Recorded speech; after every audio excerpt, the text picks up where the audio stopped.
संदीप ने निर्मल चोपड़ा को उसके कॉलेज के हॉस्टल में छोड़ा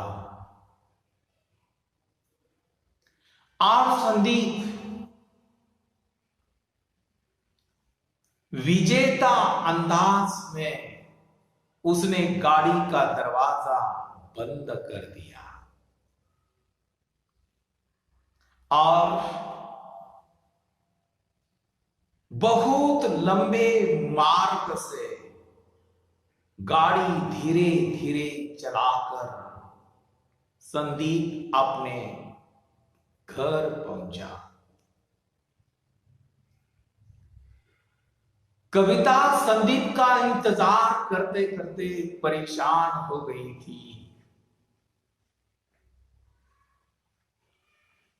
कविता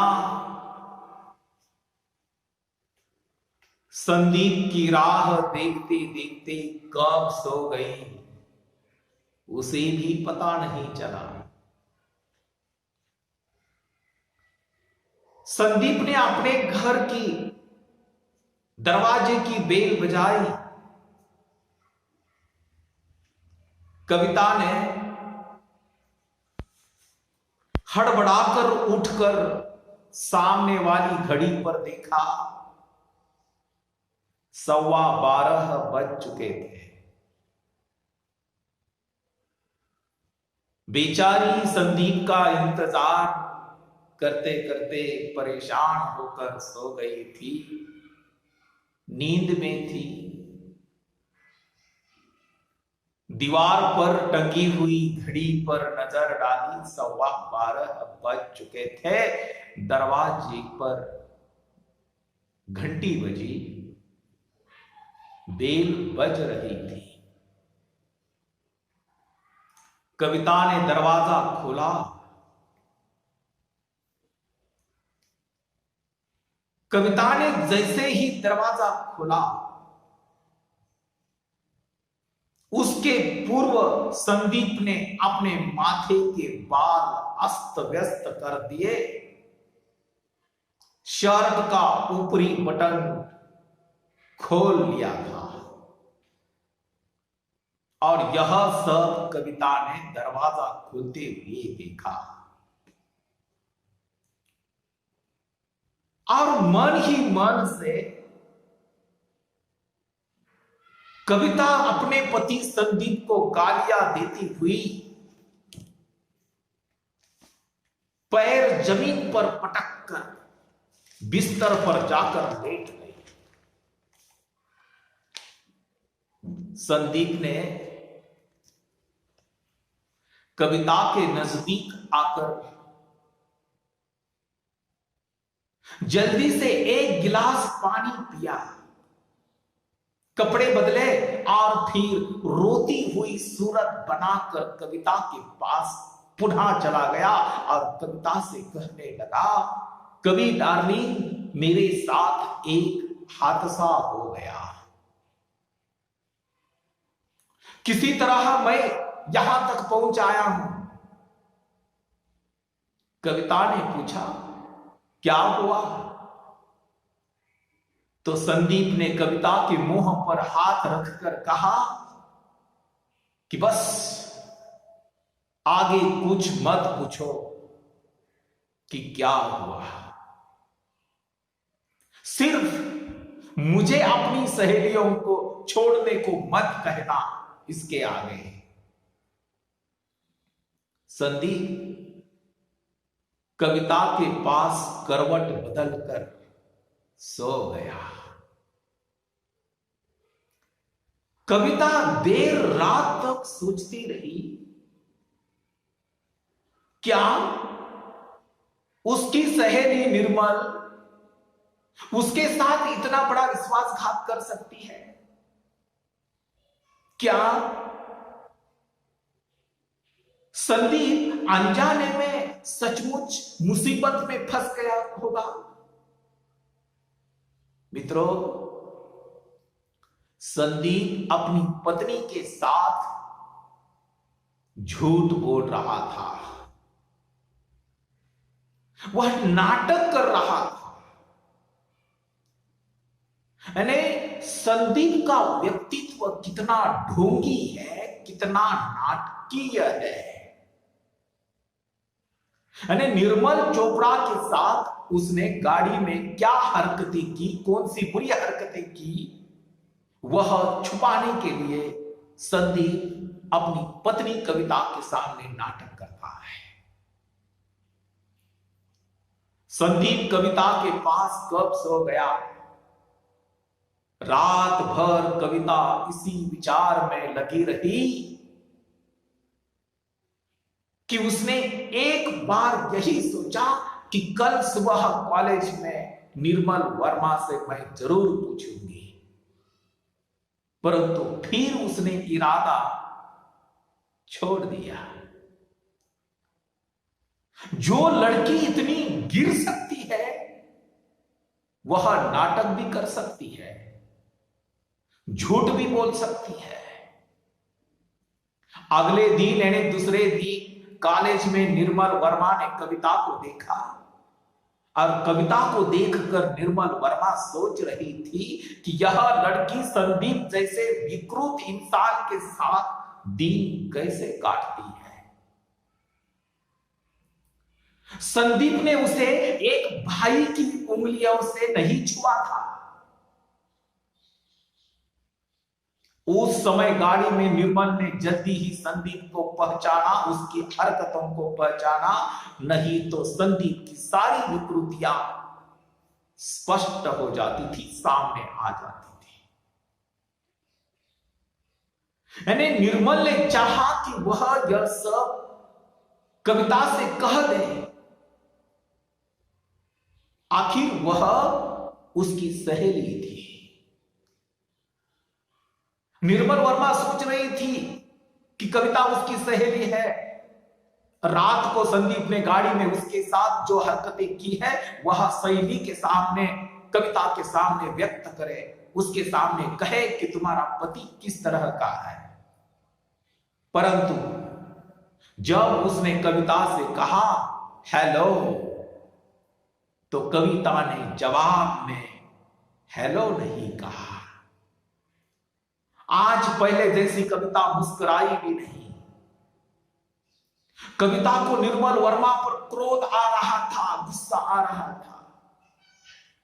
उसे पहली बार लगा कि अविवाहित रहने से कहीं अच्छा विवाहित होना है। यानी कविता को ऐसा लग रहा था कि संदीप विकृत नहीं है, निर्मल वर्मा विकृत है। यानी संदीप ने कविता को उस रात की जो घटना विस्तार से सुनाई थी, गोमती नदी के तट पर निर्मल ने संदीप के बालों में अपनी उंगलियां डाली थी।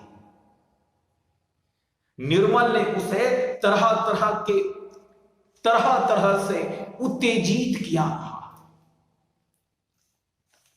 यानी उसे अपने कपड़ों तक का होश नहीं रहा। तब संदीप ने निर्मल वर्मा को समझाया, कहा कि मिस चोपड़ा, आपको मैं कैसे समझाऊं, एक सफल विवाह आदमी और औरत दोनों को रोज दुनिया के लिए नपुंसक बना देता है। मैं तो सिर्फ कविता के लिए पुरुष हूं, अन्य स्त्रियों के लिए पुरुष नहीं हूं, और तुम मेरी छोटी बहन की तरह है।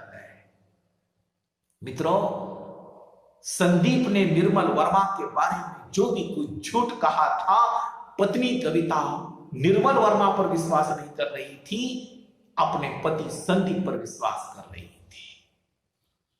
संदीप ने निर्मल वर्मा के बारे में सब कुछ झूठ बोला। कविता संदीप पर विश्वास करने लगी। कविता निर्मल से ठीक नहीं बोल पाती। यानी कविता को संदीप पर गर्व था। वह इतना गर्व था कि आज संदीप के जीवन में जो हादसा हुआ, निर्मल वर्मा ने उसके साथ जो भी कुछ किया वह बहुत बुरा किया। संदीप अच्छा लड़का है। कविता को अपने पति पर विश्वास होने लगा, उस पर गर्व होने लगा। संदीप पूरा हफ्ता कविता के साथ बहुत अच्छी तरह से बर्ताव कर रहा था। एक हफ्ता बहुत अच्छी तरह से गुजर गया। दोनों में कोई झगड़ा नहीं, कोई तनाव नहीं। ऐसे समय कविता का कविता मन ही मन प्रार्थना कर रही थी कि उन दोनों के सिवा इस घर में कोई नहीं होना चाहिए, इस घर में तीसरा आदमी नहीं आना चाहिए। न संदीप की मां, न संदीप की बहन, बस दोनों होने चाहिए।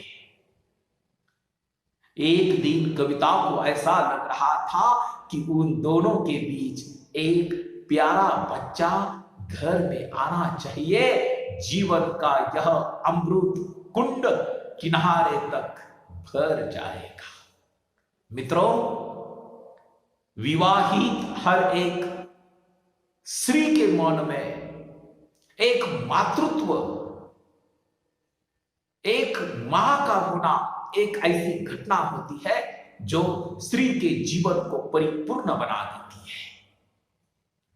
कविता को ऐसा लग रहा था कि ये जो हमारा वैवाहिक जीवन चल रहा है, संदीप और मेरे बीच में कुछ ऐसा मेहमान आ जाए, घर में एक ऐसा बच्चा आ जाए, प्यारा सा बच्चा आ जाए, तो मेरा परिवार सुखी बन जाएगा। संदीप कविता को समझाने लगा था। कविता संदीप से बीच बीच में बच्चे के बारे में कह रही थी, परंतु संदीप कविता को समझाने लगा कि मेरे तुम्हारे बीच कोई तीसरा आएगा तो बस मुसीबत खड़ी हो जाएगी। बच्चा तो तुम पर पूरा कब्जा कर लेगा, फिर मैं कैसे जीऊंगा, जबकि मैं खुद ही एक बिगड़ा हुआ बच्चा हूं। एक बार उनके जीवन की घटना है, कविता के जीवन की। एक बार क्या हुआ, संदीप जिस ऑफिस में काम करता है, जिस ऑफिस में वह सचिव के पद पर नौकरी करता है, उसके ऑफिस में एक विशेष सचिव एस.के. तिवारी के यहां से उनके नवजात शिशु के जन्म उत्सव का निमंत्रण संदीप को आया था। और कविता ने विशेष रुचि नहीं दिखाई उस कार्यक्रम में जाने के लिए। एस.के. तिवारी के घर बच्चे ने जन्म लिया, 12 दिन हो गए थे। 12 दिन बाद का जो उत्सव होता है, जन्म उत्सव, उसमें एस.के. तिवारी ने अपने सहकारी, अपने सहयोगी अधिकारियों को इस कार्यक्रम में बुलाया था। संदीप को भी आमंत्रित किया था, परंतु कविता ने इस उत्सव में जाने के लिए विशेष रुचि नहीं दिखाई। लेकिन संदीप का जाना जरूरी था, क्योंकि उसके विभाग के सब मंत्री उस उत्सव में आने वाले थे। तब संदीप ने अपनी पत्नी को समझाया। संदीप ने कविता से कहा कि देखो, बस यहां हाजिरी लगाकर हमें आना है, अच्छी सी पिक्चर देखेंगे, बाहर खाना भी खा जाएंगे और घर पर चले आएंगे। एस.के. तिवारी के घर बच्चे के जन्म दिवस के अवसर पर दोनों पति पत्नी वहां चले गए। वहां तो बहुत सारे मेहमान आ गए थे। मेहमानों के आगे लॉन पर वेटर सर्दी के दिन होते हुए भी क्वाच के गिलास भर भर कर दे रहे थे, शराब के गिलास भर भर कर दे रहे थे। बच्चे के जन्म दिवस का उत्सव था, लेकिन मेहमानों में एक भी बच्चा उपस्थित नहीं था। सब वयस्क ही वयस्क उपस्थित थे। उनमें खादीधारी नेता उपस्थित थे, कीमती साड़ियों में अधेड़ उम्र की महिलाएं उपस्थित थी और अधेड़ उम्र के पुरुष भी उपस्थित थे। एस.के. तिवारी ने संदीप को देखा, कविता को देखा और संदीप और कविता का स्वागत करने के लिए एस.के. तिवारी उनके आगे चले गए। इसके तिवारी की पत्नी और मां बच्चे के पास बैठी हुई थी। अभी सिर्फ 12 दिन पहले प्रसव वेदना के कारण इसके तिवारी की पत्नी की देह अशक्त थी। एक तरफ घेरा बनाकर महिलाएं बैठी हुई थी। कविता ने देखा कि सबकी साड़ियां, सबका मेकअप 101 था। शायद सबसे सामान्य वेशभूषा और सबसे सामान्य साड़ी पहनी होगी तो केवल कविता नहीं। उन महिलाओं के आसपास खड़े कुछ पुरुष भी थे। उनमें चर्चा चल रही थी कि इसके तिवारी कितने भाग्यशाली है कि इधर बेटा भी हुआ और नौकरी में प्रमोशन भी मिला। इसके तिवारी ने उन लोगों में कहा कि अगला उत्सव संदीप जी के घर में हो, हमारी तो यही इच्छा है।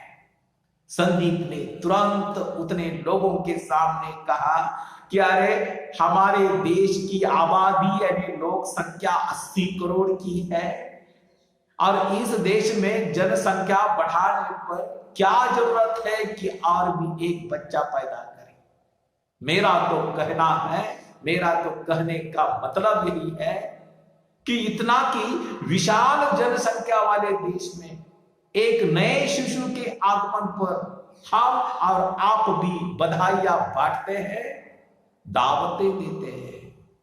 संदीप की बातों से वहां का वातावरण कुछ शांत हो गया, क्योंकि बच्चे को जन्म देना संदीप को पसंद नहीं था।